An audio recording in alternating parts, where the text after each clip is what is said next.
Bienvenue sur Lion's Mind, l'émission des influenceurs, entrepreneurs et artistes qui veulent vivre la vie qui leur correspond vraiment et impacter le monde à leur façon. Si toi aussi tu es un millénial, c'est-à-dire un jeune qui aime chiller, mais qui est prêt à casser les codes et aller au-delà de tes limites, tu es ici au bon endroit. Moi c'est Anaïs, l'entrepreneur créative. Et moi c'est Héloïse, l'entrepreneur manageuse. Moi je crois qu'on ne réussit qu'une seule chose, on réussit ses rêves. Si j'agis pas avec mes rêves d'enfant, alors ça n'a aucune utilité. Le talent, ça n'existe pas. Le talent, c'est avoir l'envie de faire quelque chose. Et je dis merci à la vie, je lui dis merci, je chante la vie, je danse la vie. Je ne suis qu'amour, je ne suis qu'amour. Salut, aujourd'hui je hijack Lion's Mind pour faire cette intro. Au programme, un interview d'un mec super stylé, moi-même. Du coup, sur ce podcast, il va y en avoir des interviews de façon plus ou moins régulière. L'objectif étant de vous inspirer les plus jeunes à se lancer, à faire de l'entrepreneuriat, tout simplement avec des exemples relativement concrets. C'est parti. Salut Micode, bienvenue dans notre podcast Lion's Salut. Mind. Ça va ? Oui. Ça va bien. Du coup, présente-toi rapidement, qu'est-ce que tu fais, qui tu es ? Alors, je m'appelle Mickaël, j'ai 18 ans et j'ai une chaîne YouTube principalement. Je suis à côté de ça, je suis étudiant, mais les gens en général me connaissent du coup sous ce pseudo, Micode. Voilà. D'accord, et du coup, quand est-ce que tu as commencé à créer ta chaîne et pourquoi tu l'as créée ? Alors du coup, ma chaîne a été créée en janvier 2017, à peu près. Du coup, pour resituer pour les gens qui connaîtraient pas, c'est probable d'ailleurs, c'est une chaîne qui parle d'informatique, où je fais ce qu'on appelle de la vulgarisation, même si j'aime pas trop le mot, mais le concept étant de parler de moi ce qui me passionne, et c'est en général relié à l'informatique, à la cybersécurité, à des thématiques liées aux nouvelles technologies, on va dire. Et du coup, j'ai créé ça. Pourquoi j'ai créé ça ? C'est une très bonne question. On va dire que après, quand tu es sur YouTube, tu peux passer souvent énormément de temps dessus, et c'est un peu un petit système où tu te mets vite à connaître tous les gros créateurs, et il y a forcément le moment où tu dis pourquoi pas moi quoi. Et donc voilà, je me suis dit de quoi je peux bien parler, et à cette époque-là du coup de mon existence, on va dire, c'était l'informatique qui me faisait kiffer, et donc c'est tout naturellement que je me suis mis à parler de ça sur YouTube. D'accord, et c'est quoi ton message du coup le plus important ? C'est quoi ce que tu veux faire passer ? Mon message avec cette chaîne, je sais pas si j'ai vraiment un message particulier, dans le sens où mais cette chaîne, elle est un peu à mon image, on va dire, c'est-à-dire que je peux parler de cybersécurité ou d'informatique ou d'actualité, ou je m'en fous un peu, j'ai décidé de parler de ce que je voulais, tu vois, c'est pas une émission, s'il y a des émissions, mais c'est un peu fourre-tout, on va dire.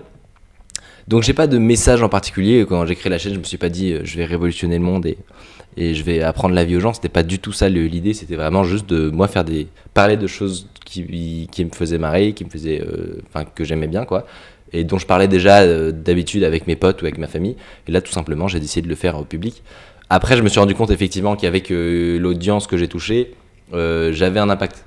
Et à partir du moment où tu te rends compte que effectivement ce que tu dis va impacter certaines personnes, t'as une notion de responsabilité qui arrive, mais qui est pas là au début du tout.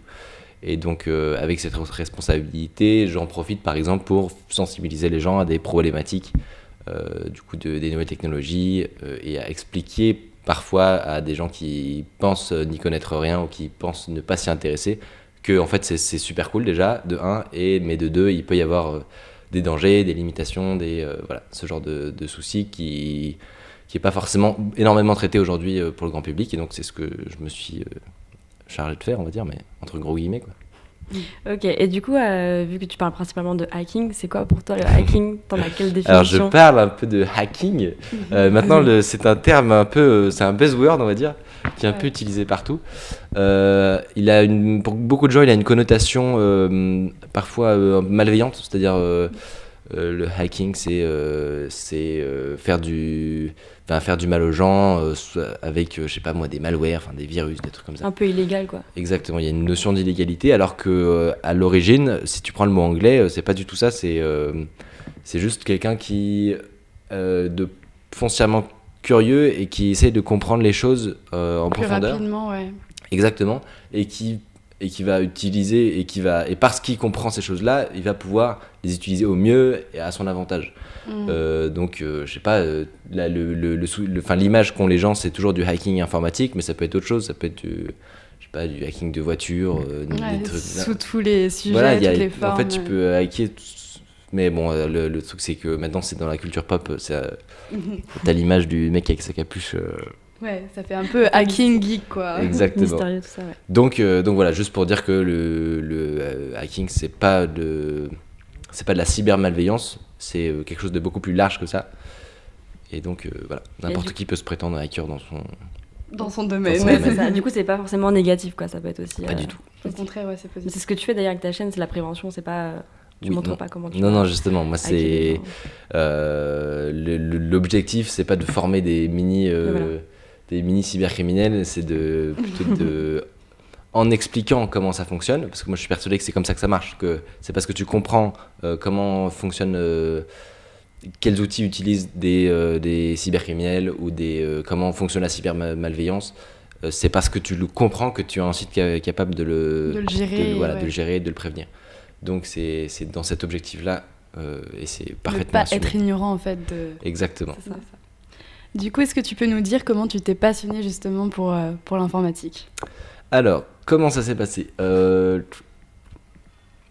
Comme beaucoup, je pense, de jeunes déjà de ma génération, enfin de notre génération, c'est quand même des outils avec lesquels on est tout le temps en contact et tout. Je pense qu'à l'origine, je devais avoir une certaine curiosité pour ces choses-là et que m'y suis très jeune intéressé. Maintenant, vraiment, l'informatique en tant que telle, le développement, enfin la programmation, le jour où j'ai commencé vraiment à mettre les mains dans le cambouis, c'était vers la 3e à peu près. Où c'est l'anecdote que je raconte à chaque fois, mais c'est parce que j'en ai pas 3000. Mais c'était mon beau-frère qui m'avait expliqué comment fonctionnait, comment on pouvait programmer une calculette.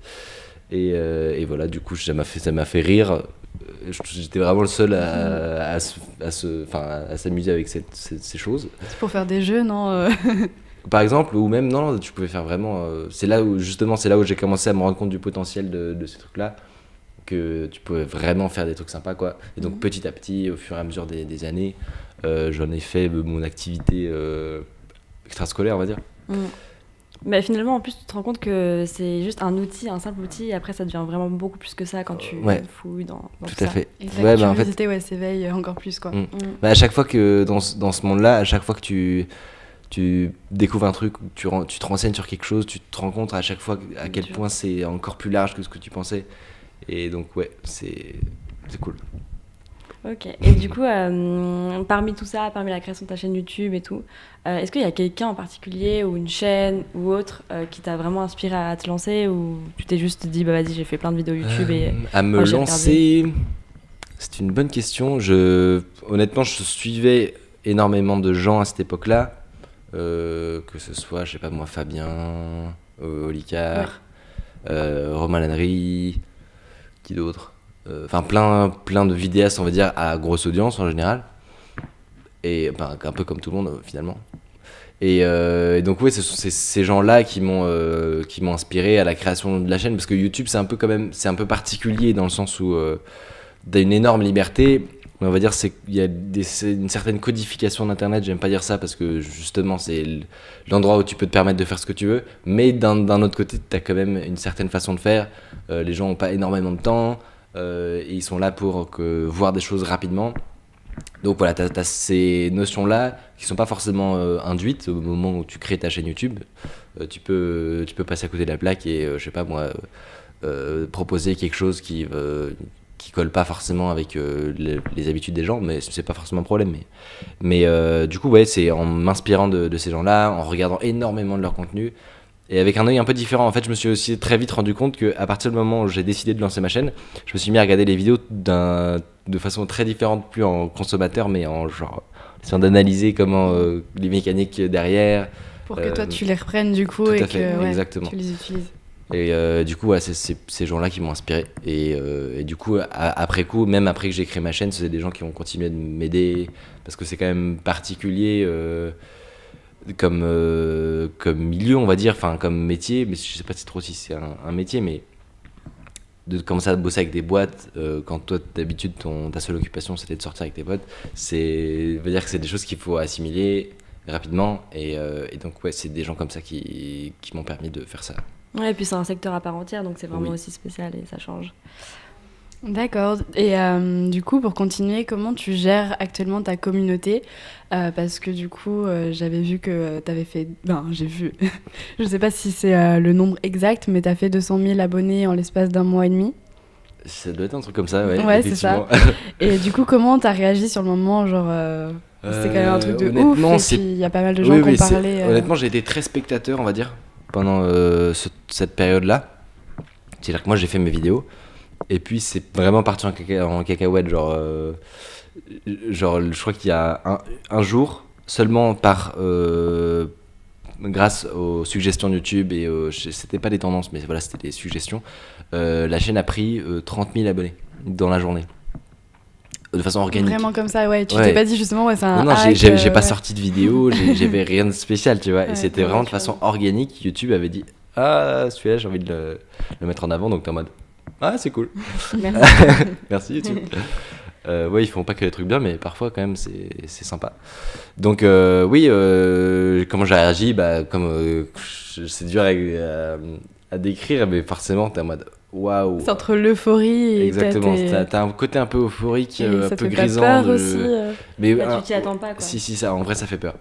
Ça fait peur parce que à la fois, bon, t'as ce côté trop ouf, dans mode, ah, c'est trop stylé, genre, moi j'avais envie de toucher des gens, mais je me rendais pas forcément compte de l'attente qu'il y avait sur ces sujets-là. Et oui, il y a le côté, par contre, un peu moins cool qui va avec, tu te rends compte que quand tu t'exposes à énormément de gens, bah, t'as d'autres choses qui viennent avec, quoi. Et des choses pas forcément cool, mais dans la balance, ça pèse pour peu de choses, en fait, au final. Ouais, tu gagnes plus. Voilà, exactement. Et du coup, qu'est-ce que ça te fait, on va dire, dans ta vie de tous les jours Dans ta vie de tous les jours, pas grand-chose, hein, franchement. Tu te fais reconnaître dans la rue. Non, mais oui, c'est des trucs comme ça qui arrivent, mais c'est pas... C'est plus drôle, ouais. Ouais, surtout, je me suis rendu compte que vraiment, pour l'instant, vraiment, toutes les personnes avec qui j'ai pu discuter, qui suivaient mes vidéos et tout, c'était que des gens vraiment passionnants et hyper... Enfin, qui vraiment aimaient tout ça. Et je me suis rendu compte qu'à chaque fois, j'avais des super discussions parce que c'était... Donc ouais, genre, je veux pas dire que je serais pas touché si quelqu'un de plus jeune vient me voir, mais je veux dire que ça va moins me parler et on va moins avoir de choses en commun. Alors que là, vraiment, enfin, tous les gens que j'ai pu croiser, avec qui j'ai pu discuter, j'étais en mode, oh, trop stylé. En même temps, ce qui est cool avec ta chaîne, c'est que tu fais pas forcément des vlogs où tu racontes ta vie, c'est vraiment quelque chose qui doit intéresser les gens, c'est quelque chose d'éducatif, donc... c'est parce que, et en même temps, c'est à l'image de ce que moi je consomme, par exemple. Oui. C'est-à-dire que moi, j'aime bien, dans une vidéo, finir la vidéo et avoir appris quelque chose. Ou alors, si c'est de l'humour, enfin, me mettre marrer, mais j'ai envie qu'elle ait servi à quelque chose, quoi. Oui, ça soit utile au final. Exactement. Qu'il y ait une valeur concrète. J'aime énormément les vidéos de vulgarisation où tu as une forte valeur ajoutée. Et c'est ce que moi j'essaye de faire, c'est de rassembler un maximum de contenu, d'informations et de le compresser pour juste donner l'essentiel. Mais c'est un exercice compliqué. Mais... Ça a l'air, ouais. Du coup, est-ce que tu fais des rencontres parfois entre youtubeurs, j'imagine, et avec tes abonnés? Comment ça se passe? Oui, ça arrive. Je suis pas le plus mondain, on va dire. Mais si, il y a genre des conventions, des trucs comme ça, j'en fais rarement. J'ai dû en faire 2-3 là. Mais ouais, non, c'est des trucs sympas. Justement, c'est ce que je disais, ça permet de croiser des gens. Après, en convention, c'est pas forcément la même population qu'ailleurs, mais non, c'est cool. Et oui, donc par contre, les événements avec des créateurs, on va dire des vidéastes, plutôt que des youtubeurs, c'est trop bien parce que ouais, tu rencontres énormément de gens. Et puis c'est marrant parce que tu te rends compte parfois que certains suivent ce que tu fais et genre toi aussi depuis super longtemps, donc ça fait même si vous n'êtes pas forcément dans la même thématique. Voilà, exactement. Même pas du tout parfois. Et justement, ça te fait pas bizarre de rencontrer en vrai justement et de les croiser, d'échanger avec eux? C'est vrai que moi c'est une situation particulière parce que en soi, c'était très court à l'échelle de YouTube. Parce que 5 ans sur YouTube, c'est l'équivalent de 3 décennies en vrai, quoi. Par rapport à Internet, c'est vraiment les gens qui ont créé leur chaîne il y a 8 ans, c'est les dinosaures, tu vois. Sans aucun jugement, bien sûr. Mais ouais, du coup, moi, à l'échelle de YouTube, ma chaîne est très très jeune, vraiment très jeune. Donc, ce qui fait que je passe un peu de l'autre côté du. Comment dire? De l'ancien YouTube, Exactement, quoi. Ouais. Non, mais je passe de l'autre côté de la barrière de façon Ouais. très rapide, quoi. Ok. Et mais non, c'est cool. Non, c'est sympa. T'es satisfait. Ok. Et du coup, bah, justement, quelles opportunités ça t'a permis en fait YouTube? À part les conventions Et les rencontrer rencontres, d'autres, Quelles opportunités? Au niveau peut-être du business, du coup. Oui, enfin, bah déjà financièrement. Ouais. Aujourd'hui, je suis étudiant toujours, mais en soi, je vis entre guillemets de YouTube. Par la publicité, du coup. Et, Par un petit peu la publicité, en grande partie en travaillant avec des boîtes qui veulent créer du contenu avec moi et m'aider à en créer, quoi. Et qui sont intéressantes. Aussi. Mais, ouais. Le point important. La pression des... Parce que malheureusement, c'est pas si souvent le cas que ça. Mais si quand même, elle commence maintenant à comprendre les subtilités de YouTube. Donc ouais, financièrement, c'est sûr que c'est quand même cool d'avoir plus de moyens qu'avant pour tourner, d'avoir du bon matos, de pouvoir se faire aider par des gens, pour le montage, pour le tournage, enfin des trucs comme ça, c'est quand même assez confortable. Et puis, donc ça c'est le truc le plus important. Et après, ça permet aussi de rencontrer des gens, de se faire un réseau quand même assez sympa. Là, genre le CES en janvier par exemple, j'aurais pas imaginé le faire genre l'année dernière parce que c'est un peu hors de portée, quoi. Est-ce que tu peux juste expliquer ce Oui, que c'est? pardon. Le CES, c'est un congrès autour des nouvelles technologies, grand public. C'était à Las Vegas, c'est ça? Exactement. Voilà, donc c'est quand même du lourd. C'est quand même sympa. Ok, et du coup, est-ce que tu trouves aussi que ton audience est assez qualifiée, que ouais, les personnes que tu rencontres sont vraiment... Oui, carrément. Bah, même, je pense que j'essaye de faire en sorte que mon contenu soit le plus accessible possible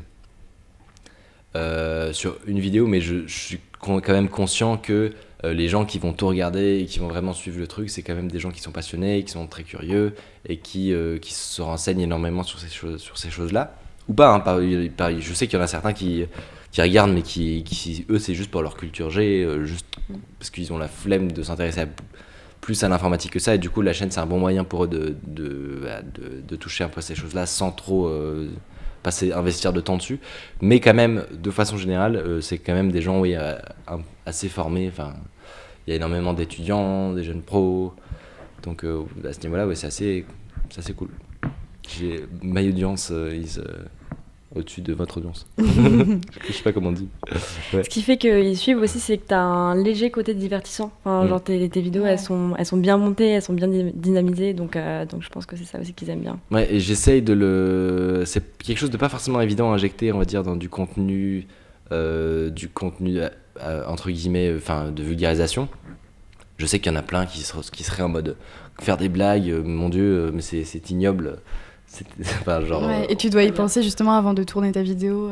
En fait, ça vient surtout avec l'habitude, dans le sens où l'image que moi je projette sur YouTube, et je choisis quelle partie de moi j'ai envie de montrer. Et c'est vrai qu'au début, c'est pas forcément évident. Tu peux te mettre derrière un côté un peu sérieux, genre explicatif, très didactique. Et moi, ce que j'ai essayé de faire au maximum, et je pense que YouTube, c'est beau pour ça aussi, c'est que tu peux vraiment avoir une belle authenticité.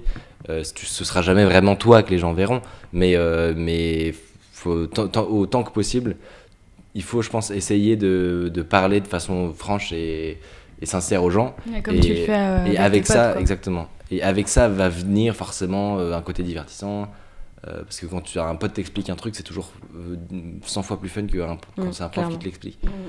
Donc ouais, je pense que c'est avec le temps, à force d'être devant des caméras, que tu commences à intégrer le truc. Mais c'est dur, hein, moi je prétends pas du tout y arriver encore. En gros, c'est une habitude à prendre, quoi. Ouais.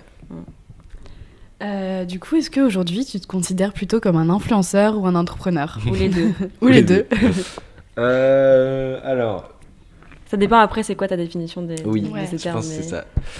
Pour moi, influenceur, j'aime pas trop ce mot, parce que je trouve que c'est une conséquence plutôt qu'un état. C'est-à-dire que t'es pas influenceur, t'es vidéaste ou t'es comédien, Et la conséquence de ça, c'est que tu as une audience sur YouTube et que, ou Importante, sur n'importe pour quel le coup, réseau, et que du coup, bah, effectivement, quand tu t'adresses à ton audience, bah, ça a potentiellement une certaine influence.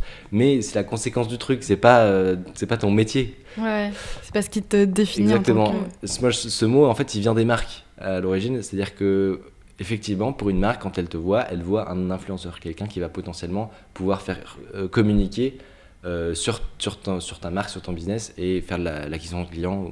En gros, c'est d'où le nom de marketing d'influence, justement. Voilà, exactement. Donc, ouais, pour moi, c'est un mot qui vient des marques et moi, je veux pas me définir comme ça. Mais après, c'est bien entendu que c'est fort probable que cette influence-là soit non négligeable. Mais donc voilà, donc je dirais que je suis vidéaste. Voilà. Vidéaste, tout simplement, Exactement. même pas youtubeur pour le coup. Même pas youtubeur, non, parce ouais, que... c'est ton outil en fait. Voilà, YouTube, moi je les connais vite fait, mais c'est pas mes boss, quoi. Et si demain YouTube se casse la gueule, je continuerai à faire des vidéos. Ok. Donc Et, voilà. et entrepreneur, je suis un peu partagé en fait entre le fait, parce qu'aujourd'hui moi j'ai énormément d'idées de projets, j'ai énormément de volonté de développer des choses qui sont en cours, qui vont arriver, enfin voilà, plein d'idées. Mais est-ce que je peux dire que je suis entrepreneur aujourd'hui, là maintenant, je sais pas, peut-être dans un an ou deux, oui. Et en même temps, il y a le côté où à partir du moment où tu le dis, bah tu l'es en quelque sorte. Ouais, c'est Donc ça. je sais pas trop. Mais du coup, pour toi, tu sens pas que tu as une âme d'entrepreneur et Si, que... ça, c'est sûr. Si. C'est Ouais. sûr. Oui, c'est Et certain. même t'as ta boîte du coup, enfin...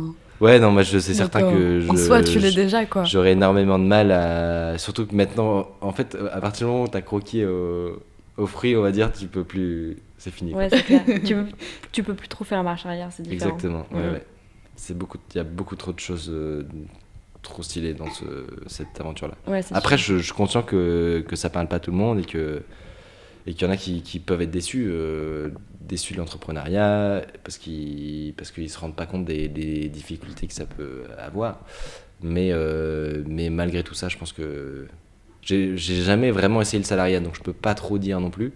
Mais Mais je t'aimes pense quand bien même plutôt que- innover ouais, et faire tes propres projets.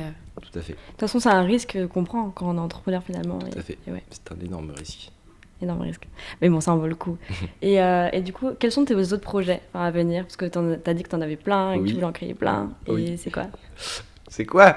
Je sais pas si je peux te Partage-nous, dire. Moi. Secret défense. Quelques-uns. Non, déjà, il y a des projets vidéo, tout simplement. J'ai une nouvelle série en cours qui s'appelle Code Trotter, où le but étant d'aller à la rencontre de plein de gens, chose que je fais pas forcément habituellement sur la chaîne. Donc le but est d'aller voir ces gens-là à l'étranger, voilà, et de donner un peu un overview de tout ce qui peut se faire en matière de nouvelles technologies. Donc ça, c'est un projet qui va me prendre pas mal de temps. J'espère que ça va le faire. Et à côté de ça, j'ai d'autres choses annexes à YouTube, mais dont je vais pas encore parler. Parce que... Ok, mais t'as plein de projets quoi. ouais. Ok.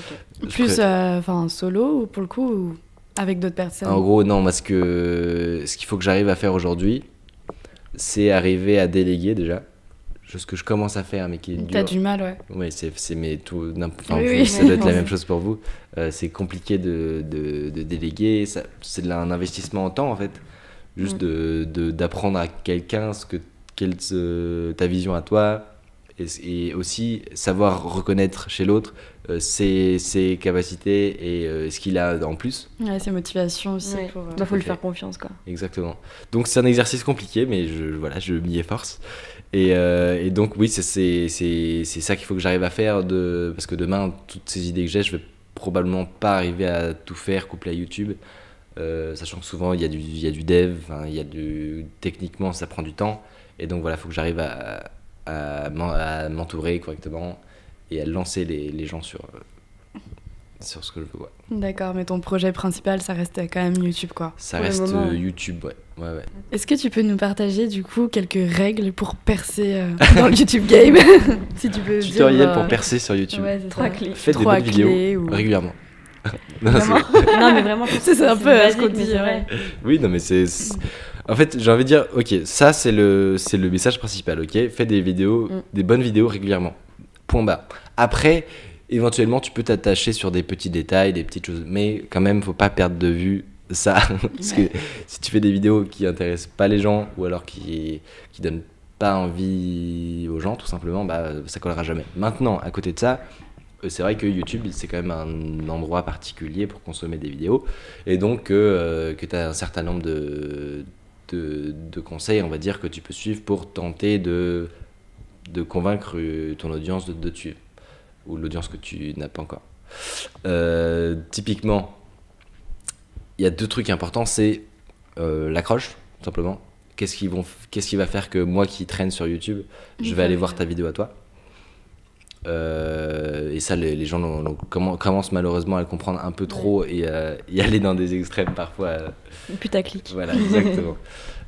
Donc voilà, je pense que il faut faire ça intelligemment, c'est-à-dire que intéresser les gens à ce que tu vas bien pouvoir leur dire, et ensuite avec du storytelling leur faire passer ton message et leur donner les informations que tu souhaites donner tout au long de la vidéo.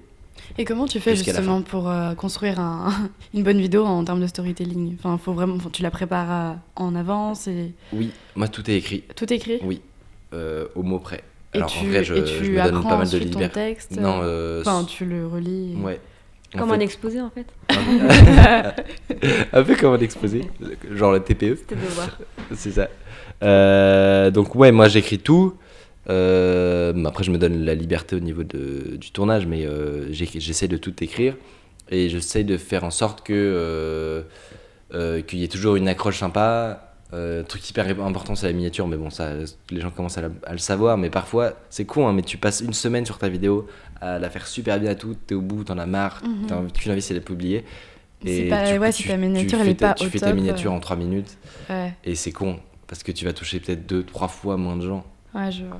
Alors que si tu gardes une journée, tu réfléchis vraiment ta miniature, tu la construis vraiment, tu essaies de trouver quelque chose d'à la fois intriguant, pertinent sur ce dont toi tu vas parler, et bah tu vas pouvoir toucher vachement, potentiellement plus de gens. Maintenant, surtout les gens ont plus d'excuses parce que tu peux te former à n'importe quel logiciel de montage, de trucs comme ça. C'est internet aussi, donc ça va très vite. Donc vous n'avez pas d'excuses pour faire des miniatures dégueulasses. Et du coup, ce que je comprends bien, c'est que en gros, l'importance dans YouTube aussi, c'est le détail, genre dans le titre, Oui, dans la miniature, énormément. la description. Tout à fait. On peut faire un peu de SEO sur YouTube. Je suis pas certain que c'est forcément un énorme impact, genre au niveau des tags ou des trucs comme ça. Moi, j'ai pas remarqué plus d'impact que ça. YouTube aime YouTube, c'est-à-dire que à partir du moment où, ils ont créé un écosystème, le but étant que tu y restes le plus longtemps possible. Et donc pour ça, ils savent apercevoir des vidéos qui ont des croissances fortes, pour le meilleur ou pour le pire d'ailleurs. Mais ils vont mettre potentiellement un contenu qui intéresse énormément les gens sur la durée également. Le watch time, c'est hyper important, c'est-à-dire que t'as beau avoir un titre qui va intriguer les gens et qui vont les faire venir sur ta vidéo, si ton contenu suit pas, si ton storytelling suit pas jusqu'à si la les fin, gens ne suivent pas jusqu'au bout, c'est que c'est mort. Ce sera pas mis en avant. Peut-être que ça marchera quand même, mais ça fait vraiment partie du truc, quoi. Donc ouais, on va dire qu'en fait l'accroche, c'est ce qui est important pour du court terme, c'est-à-dire sur ton lancement de vidéo. Et la valeur que tu ajoutes dans la vidéo, et tu vas vite te rendre compte si la valeur suit ou pas. D'accord. Voilà. À toi. Du coup, qu'est-ce que tu penses de notre génération en général, au niveau des réseaux sociaux, Notre YouTube génération. et ouais, Instagram, tout La ça. génération Y. Les millennials. Les millennials. Qu'est-ce que je pense de cette génération? Ouais, c'est une bonne question. Bah, par exemple, tu es aussi sur Twitter, Oui. Instagram, Oui. entre autres. Qu'est-ce que tu en penses en fait? Et souvent, en plus, tu as des gens qui t'envoient des messages Ouais, tout à fait. bizarres ou encourageants. Mais... Au choix. ouais. Non, mais je sais pas. De toute façon, ce que je pense de la génération est totalement limité à les gens que je connais et qui en font partie. Mais je m'aperçois quand même de cette envie de créer de façon qui est peut-être pas plus exacerbée qu'avant, mais un peu plus libérée qu'avant, je dirais. Vous en aviez parlé, je crois, dans le dernier podcast que avant il y avait un certain parcours qui était un peu plus dans des carcans, on va dire, et qu'aujourd'hui c'est moins le cas. Et je pense qu'il y a énormément de gens qui maintenant ont un peu moins peur, on va dire, de se lancer, de créer des choses, de monter des sites, ou je sais pas, n'importe quoi, ou de faire de la musique. Non, bah, moi, c'est l'impression que j'en ai dans mes potes. Et puis voilà, donc ça fait plaisir, et il y en a qui vont marcher, il y en a qui marcheront pas, et puis c'est pas grave. Enfin. Et au niveau des réseaux sociaux, j'avoue que moi je suis très Twitter, mais je suis très peu Facebook. J'ai un peu quitté cet endroit. Plus Instagram, Je pense un peu comme tout le monde, je crois. ouais, J'ai un peu l'impression c'est ça, que tout le monde se barre. Donc non, je sais pas quoi dire. Est-ce que tu trouves que notre génération on est feignant, est-ce qu'on est surconnecté, est-ce que tu penses ça, ou finalement trop sur les réseaux pense pas sociaux, qu'on est trop sur feignant. YouTube. Je pense qu'aujourd'hui, il y a un certain nombre de dangers et de choses qui font que tu peux un peu passer à côté de la plaque, et de façon super bête. Genre, enfin, en gros, moi, je me suis très vite aperçu du temps que je pouvais passer sur des trucs débiles. Du genre. Genre, non, mais en fait, ce qui a changé énormément de choses, c'était, je crois, en seconde, un truc comme ça, où je jouais un peu aux jeux vidéo à l'époque, assez peu quand même, par rapport à la moyenne, on va dire. Mais je jouais un peu, et je suis allé sur le logiciel où tu peux voir combien d'heures t'as fait. Ah oui. Et là, je crois que je devais être à 200 ou un truc comme ça. Ah ouais. Et par rapport à d'autres, c'était peu, mais moi j'ai fait waouh, attends. Surtout que j'avais déjà cette passion-là à l'époque, je me suis dit combien de formations j'aurais pu faire pendant ce temps-là. J'aurais eu le temps d'apprendre le piano, j'aurais eu le temps d'apprendre énormément de choses. Et aujourd'hui, je me suis un peu marré sur ce truc-là, mais bon, au final. Le fait de te former, en fait, est devenu plus important que le fait de te divertir. Ça a toujours été plus important, mais naturellement, tu as la solution de la facilité. C'est-à-dire que soit tu double-cliques sur une icône, soit il faut que tu te plonges dans quelque chose. En général, ça prend à peu près un quart d'heure pour te plonger dedans, et après, tu es parti pour la journée. Mais quand même, c'est encore cette accroche. Tu prends le cerveau le plus court. Donc. Moi, en fait, je me suis très vite rendu compte de mes faiblesses. Et aujourd'hui, c'est toujours pas réglé, on va dire, mais je connais mes faiblesses, et je sais qu'il faut que je me mette en disposition pour pouvoir bosser sur des choses, et pas plonger dans la facilité de finir sur YouTube jusqu'à pas d'heure, quoi. Donc, mais je pense qu'en fait, c'est le gros problème qu'on a tous, et qu'ils vont tous avoir aussi, ceux qui arrivent. C'est savoir avoir le recul nécessaire pour capitaliser sur les choses qui t'importent vraiment. Ouais, et pas faire... En gros, c'est le manque de focus aussi. Du coup, t'essayes vachement de t'autodiscipliner. Exactement. Vraiment, j'y arrive pas encore. Et c'est quoi tes techniques, genre, comment tu te dis mentalement, là, je dois faire ma vidéo, je dois me concentrer sur ce qui est important. Des exemples très simples, vraiment des trucs tout cons. Typiquement, je sais que le matin ou le soir, à partir du moment où mon téléphone ou mon ordi rentre dans le périmètre de mon lit, c'est mort. Ah oui. Oui, c'est-à-dire que je suis dans la merde. Vraiment, c'est en fait. Donc il faut que tu prévois à l'avance, genre. Non mais vraiment, c'est-à-dire que moi je sais que si je me couche et que je laisse mon téléphone, ça dépend si j'ai quelque chose le matin ou pas, mais si je laisse mon téléphone dans le périmètre, le matin c'est fini, quoi. Je suis terminé. Donc c'est plein de petites choses comme ça. Après, il y avait des trucs plus techniques en mode changer d'OS par exemple pour pas avoir de distractions de jeux ou de choses comme ça. Ouais, c'est système d'exploitation. Merci. Des choses comme ça.